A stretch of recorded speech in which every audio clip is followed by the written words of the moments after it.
ധൈര്യം അത് എവിടെ നിന്ന് കിട്ടുന്ന ചേട്ടാ? അത് ഓഡിയൻസ് തരുന്നല്ലേ. പൊട്ടിന്ന് അവര് കുറെ പറഞ്ഞു കഴിയുമ്പോൾ നമുക്കൊരു ധൈര്യം വരുമല്ലോ. എനിക്ക് മലയാളത്തിൽ ഇപ്പൊ ഏറ്റവും എക്സ്പെൻസീവ് ഡയറക്ടർ എന്ന് വിളിക്കണമെങ്കിൽ അത് ഡിജോ. ഏറ്റവും എക്സ്പെൻസീവ് ആക്ടർ എന്ന് വിളിക്കണമെങ്കിൽ ആരെ വിളിക്കേണ്ടി വരും? അതിപ്പോ ഞാനല്ല. Akshay Kumar thinking about remaking of the film Khiladi from Bharat. അറിഞ്ഞായിരുന്നോ?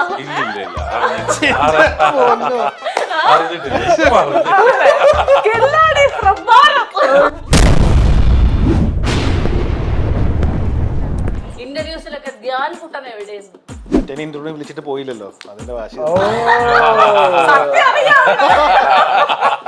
അതാണല്ലേ പനിയാന്ന് ഞാൻ വിളിക്കുമ്പോ പറയും എനിക്ക്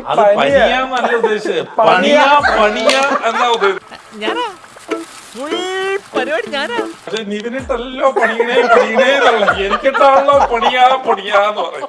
ക്രൗൺ പ്ലാസ 4 കുക്കീസ് ഞാൻ മനസ്സിലാക്കി. ഒരു ഓഫർ എന്നൊക്കെ പറയുന്ന ഒരു മിനിമം മര്യാദ. ഡയറക്ടർ ദയവ് ചെയ്ത് അഭിനയിക്കരുത്. നിർത്തി. അത് വന്നാ നമ്മൾ എങ്ങനെ പറയും എഴുതി നമ്മൾ ഇരുന്ന ഒരു കാര്യമായിരുന്നു. കുക്കീസ് ആണ് വീണ ഓഫർ ചെയ്തത്. ഞാൻ ഇന്നത്തെ ഫുൾ എക്സ്പെൻസ് ഞാൻ എന്റെ ആവശ്യമില്ല, പ്രൊഡ്യൂസർ തന്നെ മതി. ഞാൻ നേരത്തെ വെള്ളം കൊടുക്കട്ടെ. നിവിൻ കംബാക്ക് മാറ്റി വെച്ചതായി അറിയിച്ചു. മാറ്റി വെച്ചില്ല, ഞാൻ പേരിന്റെ കൂടെ ചേർത്തു. നിവിൻ പോളി കംബാക്ക് ആക്കി. ഇനി പോലെ നിവിൻ പോളി കംബാക്ക് ഇൻ. വണ്ണം കുറയ്ക്കണമെന്ന് ഒരു ആഗ്രഹവും ഇല്ലല്ലോ മനുഷ്യ. കൺസിസ്റ്റൻസി എന്ന് പറഞ്ഞൊരു പരിപാടി നമ്മൾ ഒരു ആക്ടർ നമ്മൾ മെയിൻറ്റെയിൻ ചെയ്യണം. കഴിഞ്ഞ വർഷങ്ങളായിട്ട് ഞങ്ങൾക്ക് ഈ ക്യാരക്ടറായിട്ട് എന്നെ ഫീൽ ചെയ്തോണ്ടിരിക്കുന്നു. കാരണം എല്ലാ പടത്തിലും ഞാൻ ഈ കൺസിസ്റ്റൻസി കീപ്പ് ചെയ്തിട്ടുണ്ട്. ഉറങ്ങിപ്പോയി ചേട്ടാ? ഇല്ല, പോയേനെ. കറക്റ്റ് സമയത്ത് വിളിച്ചു. കുതിച്ചു പായുന്ന മലയാള സിനിമയെ പിടിച്ചു കെട്ടി ഡിജോ ജോസ്. ഒരുത്തം വിചാരിച്ചു കഴിഞ്ഞാൽ പിടിച്ചു കെട്ടാൻ പറ്റുമെന്ന് മനസ്സിലായില്ല. Cyber security and digital marketing മേഖലയിൽ ഉയർന്ന സാലറിയിൽ ജോലി ലഭിക്കുന്നതിനായി ജോയിൻ ചെയ്യും CC cyber campus. Hello everyone, welcome to the show. അപ്പോൾ ഇന്ന് എന്റെ കൂടെ ഇരിക്കുന്നത് ഹീറോ, പ്രൊഡ്യൂസർ, ഡയറക്ടർ, ആഹാ അന്തസ്. വെൽക്കം. നമസ്കാരം. തിരിച്ചു ചേട്ടാ, ഞാൻ ആദ്യ ചേട്ടനോട് ചോദിക്കട്ടെ, അതായത് ഈ ധ്യാനും നിവിനും തമ്മിൽ ഒരു സഹോദരങ്ങളെ പോലെ ഉണ്ട് എന്ന് നിങ്ങൾ ഇവിടെ എങ്ങനെയാ കണ്ടുപിടിച്ചത്? ചില കാര്യങ്ങളിൽ ഒരു ഐക്യമുണ്ട് ഞങ്ങളെ കാണുമ്പോ. ആ ഹെയർ സ്റ്റൈൽ കൊണ്ടും ആ രാവിലെ പറഞ്ഞിരുന്നെങ്കിൽ ബോഡി ഷേവിംഗ് ആയി പോയത് രക്ഷപ്പെട്ട്. ഡയറക്ടർക്ക് തന്നെ കിട്ടിക്കോളും. ഡയലോഗ് ഇറക്കട്ടെ. ബോഡി ഷേമിംഗ് ചെയ്യുന്നോടാ. ബാക്കിയോട് പറയട്ടെ, ഞാൻ ബീപ്പിടാം. അങ്ങനെ ചേട്ടൻ എന്ത് ഒരു സജഷൻ കൊടുത്തിരുന്ന, അല്ലെ ഒരു അഡ്വൈസ് കൊടുത്തിരുന്ന ഒരു മുതിർന്ന പ്രൊഡ്യൂസർ എന്നുള്ള നിലയിൽ ഈ സിനിമയ്ക്ക് വേണ്ടിയിട്ട് ഇവർക്ക് ഈ സംവിധായകനാണെങ്കിലും നായകനാണെങ്കിലും ഒക്കെ ഒരു അഡ്വൈസ് കൊടുത്തിരുന്നത് എന്താണ്? രാവിലെ ഏക്കാൻ മാക്സിമം പെട്ടെന്ന് നേരത്തെ എണീക്കാനായിട്ട് ശ്രമിക്കുക. അതുപോലെ തന്നെ മാക്സിമം ബാറ്റ പോവാതെ ഷൂട്ട് ചെയ്യുക. അതൊക്കെയാണ് അഡ്വൈസ് കൊടുത്തത്. പക്ഷെ അതെല്ലാം കൃത്യമായിട്ട് ചെയ്തു എന്നുള്ളതാണ് അതിന്റെ അകത്തെ പ്രത്യേകത. എല്ലാം വളരെ കൃത്യമായിട്ട് 60 എന്നുള്ളത് എത്ര ദിവസം? മലയാളത്തിൽ ഇപ്പൊ ഏറ്റവും എക്സ്പെൻസീവ് ഡയറക്ടർ എന്ന് വിളിക്കണമെങ്കിൽ അത് ഡിജോ.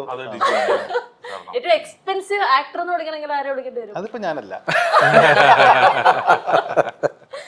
നിങ്ങൾ ഇത്രയും നേരം കൊടുത്ത ഇന്റർവ്യൂസിൽ നിന്ന് വ്യത്യസ്തമായിട്ട്, അതായത് നമുക്ക് നെഗറ്റീവ്സിൽ നിന്ന് തുടങ്ങിയാലോ? അല്ലല്ല, ഇതൊക്കെ തമാശയൊക്കെ എല്ലാ ഇന്റർവ്യൂസിലുണ്ട്. അതായത് ഞാൻ കുറച്ച് നെഗറ്റീവ് കമന്റുകൾ എടുത്തു വെച്ചിട്ടുണ്ട്. സിനിമ ഓൾറെഡി പുറത്തിറങ്ങി പല ആൾക്കാർക്ക് പല അഭിപ്രായങ്ങൾ ഉണ്ടാവും. ഈ നെഗറ്റീവ് കമന്റുകളിൽ ഏറ്റവും സർക്കാസ്റ്റിക്കലി ഏറ്റവും നല്ല നെഗറ്റീവ് കമന്റിന് മറുപടി നൽകുന്ന ആൾക്ക് ഇന്ന് ക്രൗൺ പ്ലാസ 4 കുക്കീസ് ഞാൻ വാങ്ങിച്ചു തരും. ഓക്കെ അല്ലേ? നിങ്ങൾ എല്ലാവരും റെഡി അല്ലേ? ഒരു ഓഫർ എന്നൊക്കെ പറയുമ്പോ ഒരു മിനിമം ഒരു പരിപാടി. അല്ല, അതിന് പറ്റിയ ചോദ്യമുള്ളൂ കാണുള്ളൂ. 4 കുക്കീസിനുള്ള സാധനം ഉള്ളൂ. എന്താണെങ്കിലും എന്താണ് ചേട്ടൻ പറയുന്നത് ഞാൻ വാങ്ങിച്ചു തരും. അപ്പൊ ഞാൻ ചോദിക്കട്ടെ, നിവിൻ കംബാക്ക് മാറ്റി വെച്ചതായി അറിയിച്ചു. മാറ്റി വെച്ചില്ല, ഞാൻ പേരിന്റെ കൂടെ ചേർത്തു. നിവിൻ പോളി കംബാക്ക് ആക്കി. കാരണം എല്ലാ പടം കംബാക്ക് ആണല്ലോ. ഓരോ സിനിമയിലും നിവിൻ പോളി ഇൻ എന്നാണ് അപ്പൊ ആ പടത്തിന്റെ പേര്. ഇനി പോലെ നിവിൻ പോളി കംബാക്ക് ഇൻ. അങ്ങനെയാണ്. സാധനം വേണ്ട ഇനിയിപ്പോ. ചേട്ടന് ഒരു ലെവൽ മാറിയിട്ടുണ്ട് കേട്ടോ. ഇത്ര ഇന്റർവ്യൂസിൽ ഇരുന്നതുകൊണ്ടാന്ന് തോന്നുന്നു ലെവൽ മാറി വരുന്നുണ്ട് കേട്ടോ. ഓക്കെ, അടുത്ത എന്താന്ന് വെച്ച് കഴിഞ്ഞാല് ഡയറക്ടർ ദയവ് ചെയ്ത് അഭിനയിക്കരുത്. നിർത്തി. കഴിഞ്ഞില്ലേ പരിപാടി? അത് വന്നാ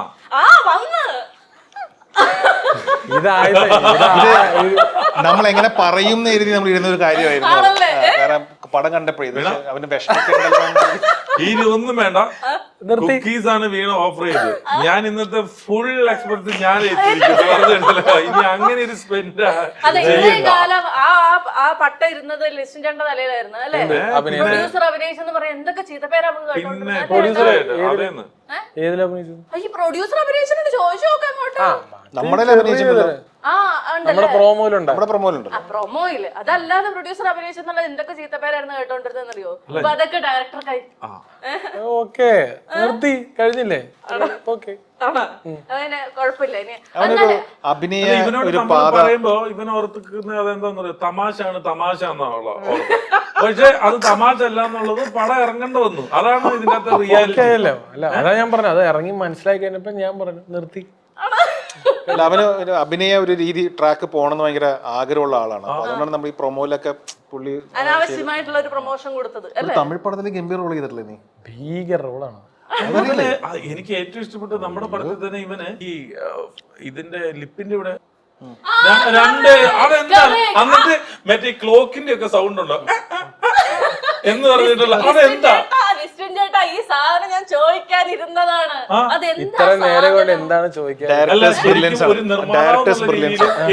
ഒരു നിർമ്മാതാവ് എന്നുള്ള രീതിയിൽ എനിക്കും അത് മനസ്സിലായില്ല. എന്താണ് അതിന്റെ കാര്യം? ഒന്ന് വളരെ അതെന്തായിരുന്നു ചേട്ടാ ഇടയ്ക്കിടയ്ക്ക് ആ കോഴി കൂന്ന പോലെ എന്തൊക്കെയോ ഒരു പ്രത്യേകത ഒച്ചയൊക്കെ വെച്ചത് അത് കാണിക്കോ? അത് ചേട്ടൻ ഞാൻ അതറിയാം, ഞാനത് ആക്ച്വലി സ്ക്രീനിൽ മാത്രമേ കാണിക്കാറുള്ളൂ. ഇനി തിയേറ്ററിൽ പടത്തില് കുറെ പ്രാവശ്യം കോഴി കൂന്നുണ്ട് മുട്ടയുടെ കാര്യത്തിൽ. അത് നീ ഒരു അഡ്വാൻസ് ആയിട്ട് ഇട്ടതാണ്. സെക്കൻഡ് ഹാഫിലെ മുട്ട. അതെ, അത് നീ അഡ്വാൻസ് ബുക്കിംഗ് എന്നൊക്കെ പറയത്തില്ലേ നമ്മള് തിയേറ്ററിൽ, അഡ്വാൻസ് ടിക്കറ്റ് ബുക്കിംഗ് എന്നൊക്കെ പറയുന്നവരെ അഡ്വാൻസ് ആയിട്ട്. ഞാൻ നേരത്തെ വെള്ളം കൊടുക്കട്ടെ. നേരത്തെ പറഞ്ഞു ഞാൻ വേളോ ഈ രണ്ടെണ്ണം കൂടെ ഇരുന്ന വെറുതെയല്ല എന്നോട് ആദ്യമേ വന്ന് ചോദിച്ചേ ഞാൻ ഇരിക്കണോ ആ ഹിന്ദിക്കാരൻ സാഹിബിനെ കൊണ്ട് തരട്ടെ, കാരണം ഇവന്മാർ രണ്ടു കൂടെ എന്നെ ട്രോളിക്കൊല്ലോ. സന്തോഷായില്ലേ? ഞാൻ ഹാപ്പിയാണ്. നിർത്തിയില്ലേ പരിപാടി? നിർത്തിയില്ലേ? കേട്ടാ മതി എനിക്ക്. ഇനി ചേട്ടനുള്ള എന്താണെന്നറിയോ? Akshay Kumar thinking about remaking of the film Khiladi from Bharat. അറിഞ്ഞായിരുന്നോ?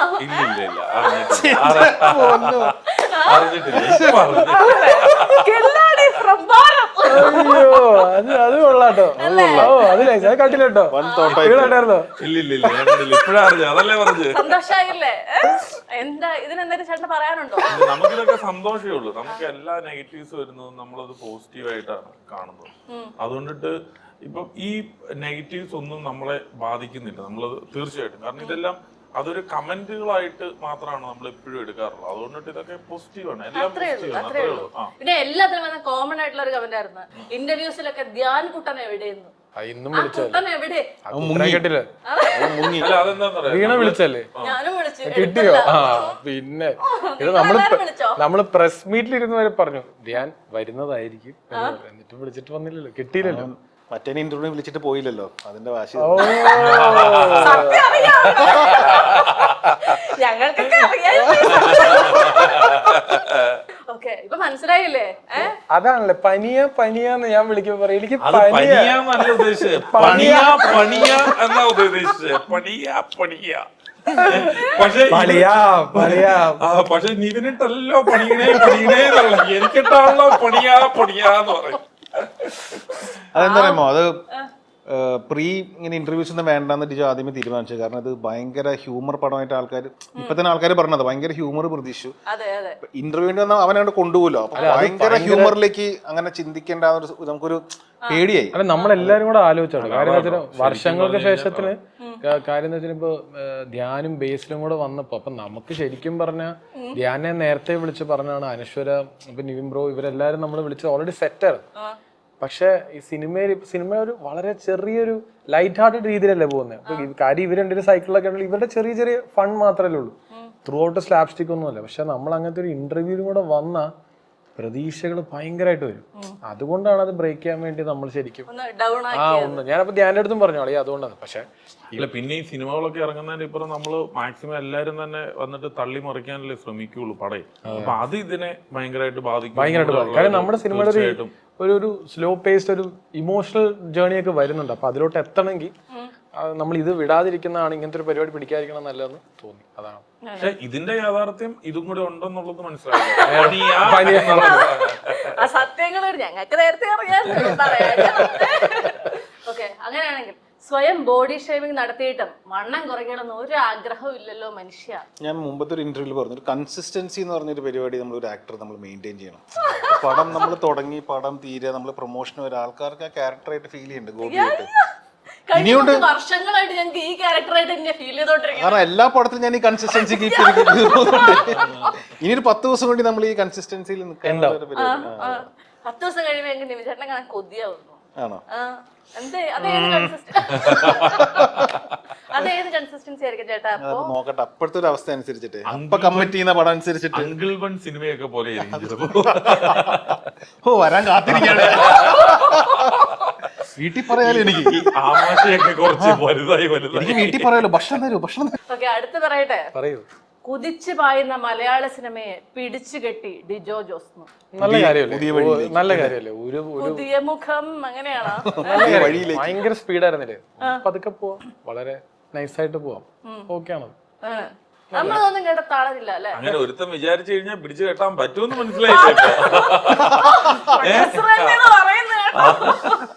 ഒരാൾ മതി. ഇങ്ങനെ കേൾക്കുമ്പോ ചേട്ടന് വിഷമം തോന്നുന്നുണ്ടോ ചേട്ടാ?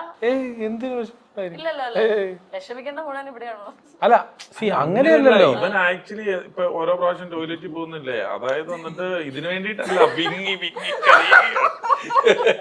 ഓരോ ഇന്റർവ്യൂ കഴിയുമ്പോഴും അങ്ങ് പോകുന്നത് കണ്ടോണ്ടിരുന്നത്. അല്ല, ശരിക്കും പറഞ്ഞ അതൊന്നുമല്ല. അതായത് ഫെബ്രുവരി തൊട്ട് നമുക്ക് ഓരോ പ്രോസസ്സിൽ നമ്മുടെ ഓരോ സിനിമകളും വിജയിച്ചിട്ടില്ല. അതിന്റെ എല്ലാത്തിന്റെയും ഗുണങ്ങളാണ് ഞങ്ങൾ, അതിന്റെ ബെനിഫിറ്റ്സ് ആണ് നമ്മുടെ സിനിമയ്ക്ക് വരുന്നത്. അതല്ലാതെ അത് വന്നതോ അപ്പൊ അതിന്റെ മുകളിൽ കയറാനോ നമ്മുടെ സിനിമയ്ക്ക് ഒരു പേസ് ഉണ്ട്. ഇപ്പൊ നേരത്തെ പറഞ്ഞ ഒരു ഇന്റർവ്യൂസ് ആയാലും പലതും വേണ്ട എന്ന് വെച്ചത് ശരിക്കും ഭയങ്കര ഗുണമാണ്. അത് വെച്ചിരുന്നെങ്കിൽ പിടിച്ചു നിർത്തിയെന്നല്ല, പിടിച്ച് താഴെ ഇട്ടു എന്ന് എടുത്ത് പറഞ്ഞു. ശരിയല്ലേ? അതാണ് നിർത്തിയ അവസ്ഥയിൽ ഇപ്പൊ അങ്ങനെയാണ് നിൽക്കുന്നത്. വേറെ കുഴപ്പങ്ങളൊന്നുമില്ല. പിടിച്ച് താഴെ ഇറക്കി എന്ന് വരെ പറയേണ്ട വന്നേ.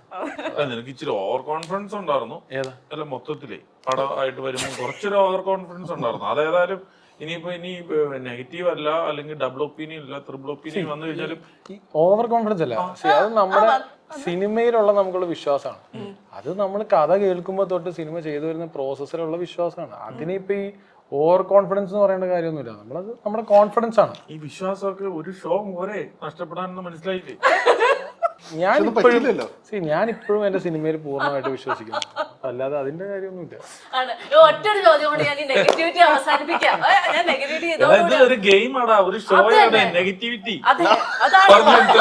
ആ ഷോയിന് നമ്മള് ഞാനിതാ പറഞ്ഞത്, എനിക്കത് കിട്ടൂല. തമ്മിൽ തല്ലി ഇടിച്ച് ഇറങ്ങിപ്പോയ. അല്ല, അതിന് പറ്റിയ ആള് ഇതുവരെ മനസ്സിലായില്ലത്. മനസ്സിലായത് ഇപ്പൊ മനസ്സിലായത് ഗെയിമാ. പിന്നെ എന്തിനാ 4 ബിസ്ക്കറ്റ് വെച്ചേക്കുന്നത്? നിങ്ങൾ പോകുമ്പോഴത്തേക്ക് വാങ്ങിച്ചു വിടണ്ടേ? ചേട്ടാ കൊണ്ടുപോയി ഏതായാലും എടുത്തല്ലോ. അതെ ചേട്ടാ, മാജിക് ഫ്രെയിംസിനെ കൊണ്ട് ആരോ നിർബന്ധിച്ചെടുപ്പിച്ച പോലെ ഉണ്ടെന്ന് മലയാളി ഫ്രം ഇന്ത്യ. അതായിരുന്നു ഞാൻ ലാസ്റ്റ് കണ്ട നെഗറ്റീവ് കമന്റ്. അതായത് അവസാനം ഞാൻ കണ്ട നെഗറ്റീവ് കമന്റ്. അങ്ങനെ അതിനകത്ത് എന്തൊരു യാഥാർത്ഥ്യം ഉണ്ടോ ചേട്ടാ? അത് ഈ പ്രേക്ഷകരാണ് എന്നെ കൊണ്ട് നിർബന്ധിച്ചത് ഈ പടം എടുക്കാനായിട്ട്. ഞാൻ മുടക്കുന്നു, പ്രേക്ഷകർ എനിക്ക് തരുന്നു. അതാണ്. അതുകൊണ്ടിട്ട് അവരായിട്ട് നിർബന്ധിച്ച് ഞാൻ ഒറ്റയ്ക്ക് മുടക്കുക, പല പ്രേക്ഷകരായിട്ട് എനിക്ക് തിരിച്ചു തരും. അതുകൊണ്ടിട്ടാണ് അവര് പ്രേക്ഷകരായിട്ട് നിർബന്ധിച്ചത്. ഇങ്ങനത്തെ കുറച്ച് സാധനങ്ങൾ വേറെ ലെവലാട്ടോ. ഇങ്ങനെയുള്ള സാധനങ്ങളൊക്കെ ചേട്ടനായിട്ട് മാത്രമേ കിട്ടൂ. അല്ല, അത് ഇങ്ങനെ മാത്രമേ പറ്റൂ. എന്താ സിനിമയിൽ അഭിനയിക്കാൻ ഇവരെ അഭിനയിപ്പിക്കാഞ്ഞാണോ? ഇജോ അടുത്ത പടത്തിൽ റോള് കൊടുക്കുന്നുണ്ട് അല്ലേടാ? ആ മനസ്സിൽ വെച്ചിട്ടുണ്ടാവാൻ അത് കൺവിൻസ് ചെയ്ത് ഞാൻ ചെയ്ത ഈ സൈഡാണെങ്കിൽ പുള്ളിനെ കൊണ്ട് ഈ സൈഡായിരിക്കും. എന്നാലും എന്റെ ആഗ്രഹം ആ സൈഡ് വെച്ചാന്ന് കാണിക്കാം. ഇല്ല, അത് ഞാൻ സ്ക്രീനിലെ കാണിക്കാറില്ല. വേണമെങ്കിൽ അത് കണ്ടാ പോരെ. ഈ സൈഡോ? ഈ സൈഡിൽ ലിസ്റ്റ് ചെയ്ത് ആ വിഗ് എവിടെ നിന്ന് കിട്ടി? നിവിൻ ചേട്ടന് കൊടുത്ത വിഗ് അറിയോ? അത് നമ്മുടെ DOPയുടെ ഒരു സ്റ്റൈലാണ്. അവന്റെ ഫോട്ടോ വേണമെങ്കിൽ ഇതിന്റെ ഇടയിൽ ഇട്ടാൽ കറക്റ്റ് ആയിട്ട് മനസ്സിലാവും. ഫോട്ടോ അത് വെച്ച് കഴിഞ്ഞപ്പോഴത്തേക്ക് സ്വയം എന്താ തോന്നിയത്? തല്ലാൻ തോന്നി എന്നെ തന്നെ. ഞാൻ ചോദിച്ചേടാ, എന്ത് കോലോടാ ഇങ്ങനെ വിഗ് എന്നൊക്കെ പറഞ്ഞ മനുഷ്യർ ചേരുന്നൊരു സാധനം വെക്കേണ്ടി, ഇത് എന്താണ് തലയിൽ വെച്ചിരിക്കുന്നത്? അത് ബ്രോ, അത് സെക്കൻഡ് ഹാഫിൽ നമ്മൾ വേറൊരു ഇത് ടെറൈനിലൊക്കെ പോകുമ്പോൾ നമ്മൾ ഇത് മാറ്റിയപ്പോൾ ഡിഫറൻസ് ഫീൽ ചെയ്യണം. എനിക്ക് നിവിൻ പോളിനെ വേണ്ട, എനിക്ക് ആൽപ്പറമ്പിൽ ഗോപി മതി എന്നൊക്കെ പറഞ്ഞ് എന്നെ കൺവിൻസ് ചെയ്യാൻ ഉസ്താദ് എന്ന് പറഞ്ഞ എൻ്റെ ദൈവമേ, അത് ഒന്നെങ്കിൽ സിനിമ സംസാരിക്കും, ഇവൻ വേണേ പകുതി മീശ അഭിനയിപ്പിച്ചോളാം. ഈ big സംസാരിക്കും. ആ സൈഡിൽ മീശ വളരാത്തൊരു നാട്ടുമുറങ്കാരൻ ആര് ചെയ്തിട്ടുണ്ടെന്നൊക്കെ വെറുതെ അടിക്കോട്ടെ, ഞാൻ ഇങ്ങനെ തള്ളിയിട്ട് പോലുമില്ല. അങ്ങനെ അവന് അത് അവിടെ ഡിഫറൻസ് വേണം, അത് ഇങ്ങനെ ക്യാരക്ടർ ഇങ്ങനെ. പക്ഷെ അതേ വിഗ് തന്നെ കേട്ടോ നമ്മൾ ത്രൂ ഔട്ട് ഫോളോ ചെയ്തത്. അതിന്റെ വിഗിനെ കട്ട് ചെയ്തിട്ടാണ് നമ്മൾ സെക്കൻഡ് ഹാഫിലേക്കുള്ളത്. അതെ അല്ലേ? ആ അല്ല മനപ്പൂർ ആൽപ്പറമ്പിൽ ഗോപി മറ്റേ പുള്ളിയുടെ പേര് മസിൽ ഘോഷോ എന്തായിരുന്നു പേര് മറന്നുപോയി. മൽഘോഷ് അതല്ലേ, മൽഘോഷ്. ഇത് ഞങ്ങള് മനപ്പൂർവ്വം ഇതെന്താ ഇങ്ങനെ ഒരു പേരെന്ന് ചോദിക്കാൻ വേണ്ടി ഇട്ട പേരുകളല്ലേ? എന്തിന് അല്ലേ പിന്നെ ആൾക്കാർ ഇത് എന്താണ് ഇങ്ങനെ ഒരു പേര്? അല്ലേ ചേട്ടാ നിങ്ങൾക്ക് തോന്നിയിട്ടേ? അല്ല, പിന്നെ മുമ്പത്തെ ഗേൾ ഫ്രണ്ടിന്റെ പേര് മൽഘോഷി എന്നായിരുന്നു. ആ ഒരു ഓർമ്മയ്ക്ക് അവൻ മൽഘോഷ് എന്ന് പറഞ്ഞിട്ട് ഞാൻ കുറച്ചുകൂടെ പ്രതീക്ഷ. പക്ഷെ ഇവന് ഇതൊക്കെ മതി. ഞാൻ പൊയ്ക്കോട്ടെ, ഞാൻ നേരത്തെ പറഞ്ഞു എല്ലാം പിടിച്ചിരുന്ന ഒരു അടറ കൂടെ എല്ലാം നെച്ചത്തോട്ട് വരും. നടികിരീണനാണെങ്കിൽ ഇതിനനുസരിച്ച് എങ്ങനെ പിടിച്ചു നിൽക്കണമെന്നും അറിയാൻ പാടില്ല അല്ലേ? നടി നടുക്കിരിക്കുന്ന ചേട്ടനാണെങ്കിൽ ഇതിനെ കുറിച്ച് എങ്ങനെ പിടിച്ചു എനിക്ക് പറ്റിയ പരിപാടിയല്ല. ഇതിനപ്പുറവും ചാടി കിടന്നവനാണ് ഈ KK ജോസഫ്. എന്നറിയാം ഈ 15 മിനിറ്റ് നേരത്തെ കാര്യമുള്ളൂ ഇതെന്നുള്ളത്. ആരാ മോൻ? ശരി, പോരട്ടെ അടുത്ത്. ഈ 30 ദിവസം ഷൂട്ട് എന്നൊക്കെ പറഞ്ഞ തുടങ്ങുന്ന സാധനം 60 ദിവസം 70 ദിവസം ഒക്കെ ആയി പോകുമ്പോ ഒരു പ്രൊഡ്യൂസറുടെ മനസ്സിൽ കൂടെ എന്തായിരുന്നു കടന്നു പോയിക്കൊണ്ടിരുന്നത്? സ്നേഹം, സന്തോഷം, സമാധാനം, ഉച്ചത്തിൽ സാക്ഷാത്കരണം. അല്ല, എനിക്ക് ആക്ച്വലി എന്താന്ന് വെച്ചാൽ തീർച്ചയായിട്ടും നമ്മളൊരു ബഡ്ജറ്റ് ഇട്ട് കഴിയുമ്പോൾ അത് എക്സീഡ് ചെയ്യുമ്പോൾ നമുക്ക് അതിന് ഒരു ബുദ്ധിമുട്ട് സാധാരണ ഇപ്പൊ ഇതിന് വരും. അത് ഇപ്പൊ ഇവനെ ഇരുത്തിക്കൊണ്ടിട്ട് തന്നെ പറയാമല്ലോ, അത് അതിനുള്ള ബുദ്ധിമുട്ട് വരും. പക്ഷെ ഒരു സിനിമയോടുള്ള നമുക്കുള്ള ഒരു വിശ്വാസമാണ് നമ്മളെ കൂടുതൽ അത് കുഴപ്പമില്ല, അതുകൂടെ വന്നാലേ ശരിയാവുള്ളൂ. നമ്മളിപ്പോ ഇതെല്ലാം കഴിഞ്ഞിട്ട് ഇപ്പോ ഈ ഷൂട്ട് എല്ലാം തീർന്നിട്ടാണ് മലയാളം ആന്തം സോങ് അല്ലെ അതുപോലും 2 ദിവസം എന്ന് പറഞ്ഞിട്ട് 3 ദിവസം കൊണ്ടിട്ടാണ് തീർന്നത്. 2.5 എന്ന് പറയുമ്പോ ഓൾമോസ്റ്റ് 3 തന്നെയല്ലേ എന്ന് നമ്മൾ അങ്ങനെ വിചാരിച്ചിട്ടില്ല ഈ സിനിമയ്ക്ക് വേണ്ടിയിട്ടിട്ട്. കാരണം അത് മാക്സിമം നല്ല രീതിയിൽ ഷൂട്ട് ചെയ്ത് നല്ല ഹൈപ്പ് കിട്ടി ഭയങ്കര ഓഡിയൻസിലേക്ക് പടം റീച്ച് ആവുക എന്നുള്ള കാര്യം മാത്രമേ ഉള്ളൂ ചിന്തിച്ചിട്ടുള്ളൂ. അതിൽ ഉപരി ഈ പടത്തെ നമ്മൾ കൂടുതൽ വിശ്വസിക്കുന്നു എന്നുള്ളൊരു സംഭവമാണ്. ചേട്ടാ ഭയങ്കര ധൈര്യപൂർവ്വേ ഉറങ്ങിപ്പോയി ചേട്ടാ. ഇല്ല പോയേനെ, കറക്റ്റ് സമയത്ത് വിളിച്ചു. അതായത് ഈ കഴിഞ്ഞ ഭയങ്കര ധൈര്യപൂർവ്വം കഴിഞ്ഞ 3-4 സിനിമകളും പൊട്ടിയെന്നത് വിളിച്ചു പറയാനുണ്ടായ ആ ഒരു ധൈര്യം അത് എവിടെ നിന്ന് കിട്ടുന്ന ചേട്ടാ? അത് ഓഡിയൻസ് തരുന്നല്ലേ, പൊട്ടിന്ന് അവര് കുറെ പറഞ്ഞു കഴിയുമ്പോ നമുക്കൊരു ധൈര്യം വരും. പക്ഷെ എന്നാലും കുഴപ്പമില്ല ചേട്ടാ. അതിനുശേഷം വർഷങ്ങൾക്ക് ശേഷവും മലയാളി ഫ്രം ഇന്ത്യയും ഒക്കെ ചേട്ടൻ ഒരു ഗംഭീര കംബാക്ക് നൽകിയത് കൊണ്ട് വളരെ സന്തോഷത്തോടെ തന്നെ ഇപ്പൊ ചേട്ടൻ ഇരിക്കുന്നു അല്ലേ? പിന്നെ ഹാപ്പി ആണ്. അപ്പൊ ആ ഹാപ്പിനെസ് അല്ല ഇങ്ങനെ തന്നെ തുടരട്ടെ. All the very best guys and thank you so much. Thank you. Cyber security and digital marketing മേഖലയിൽ ഉയർന്ന സാലറിയിൽ ജോലി ലഭിക്കുന്നതിനായി ജോയിൻ ചെയ്യും CC സൈബർ ക്യാമ്പസ്.